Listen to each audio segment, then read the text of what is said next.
سے اٹھاری سہل قرآن کی صحبت اختیار کر لی، اللہ کریم نے حضرت بلال رضی اللہ تعالیٰ عنہ کو وہ شان و مقام عطا کیا ہے، وہ عظمت و بلندیاں و رفعتیں عطا کی ہے۔ اللہ کے پاک پیغمبر علیہ السلام جنت کی سیر فرما رہے ہیں تو آگے آگے کسی آدمی کے چلنے کی آواز آ رہی ہے۔ اللہ کے پاک پیغمبر حضرت ابراہیم سے پوچھتے ہیں، اے ابراہیم اس وقت جنت میں یا ایک میں ہوں، دوسرا تو ہے، تیسرا جنت میں کوئی نظر نہیں آتا، لیکن یہاں پہ تیسرے آدمی کے چلنے کی آواز آ رہی ہے۔ حضرت ابراہیم امین جواب عرض کرتے ہیں، اللہ کے محبوب آپ کی بات ٹھیک ہے، یہاں جنت میں اس وقت ایک میں ہوں، دوسرے آپ ہیں، تیسرا کوئی آدمی نہیں، یہ جو جنت میں کسی آدمی کے پاؤں کے چلنے کی آواز آ رہی ہے یہ آپ کے صحابی آپ کے غلام حضرت بلال رضی اللہ تعالیٰ عنہ کے قدموں کی آواز ہے، جو اس وقت زمین پر چل رہے ہیں، جو اس وقت فرش پر چل رہے ہیں، ان کے قدموں کی آواز جنت کی حوریں سن رہی ہے، ان کے قدموں کی آواز جنت کے ہے، ان کے قدموں کی آواز عرش واللہ سے جا رہی ہے۔ اللہ کے پاک پیغمبر آپ پر تشریف لائے، حضرت ابراہیم آپ کے ساتھ ہیں، اللہ کے پاک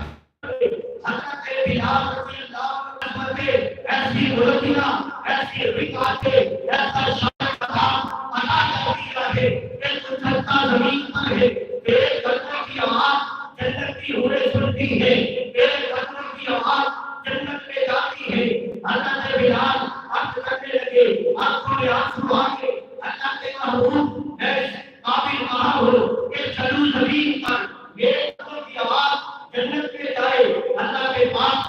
فرماتے ہیں، اے ابراہیم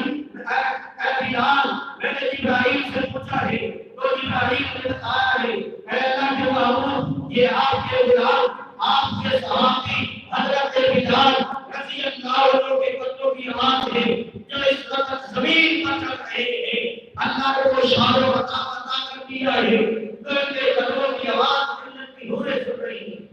سبحان اللہ۔ رضی اللہ عنہ عرض کرتے ہیں، اللہ کے محبوب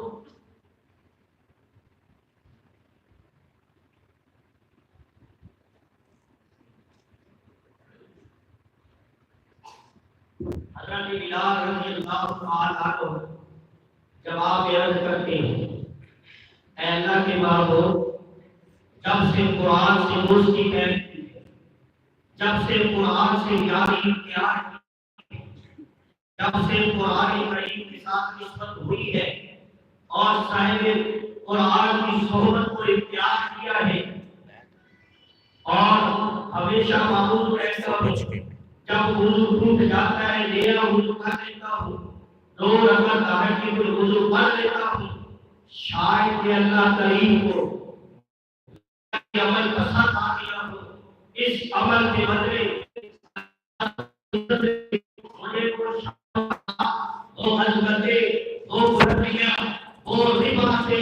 اللہ نے مجھے دیا ہوگا، اس وجہ سے اللہ نے مجھے یہ انعام دیا ہے اور اس کا انعام حضرت بلال کو یہ ملا ہے کہ حضرت بلال رضی اللہ تعالیٰ عنہ جوتیوں سمیت کعبے کی چھت پر کھڑے ہو کر اذان دیتے ہوئے نظر آتے ہیں۔ یہ حضرت بلال کو کیسے مقام ملا؟ قرآن کریم سے یاری لگانے کی وجہ سے، قرآن کریم سے دوستی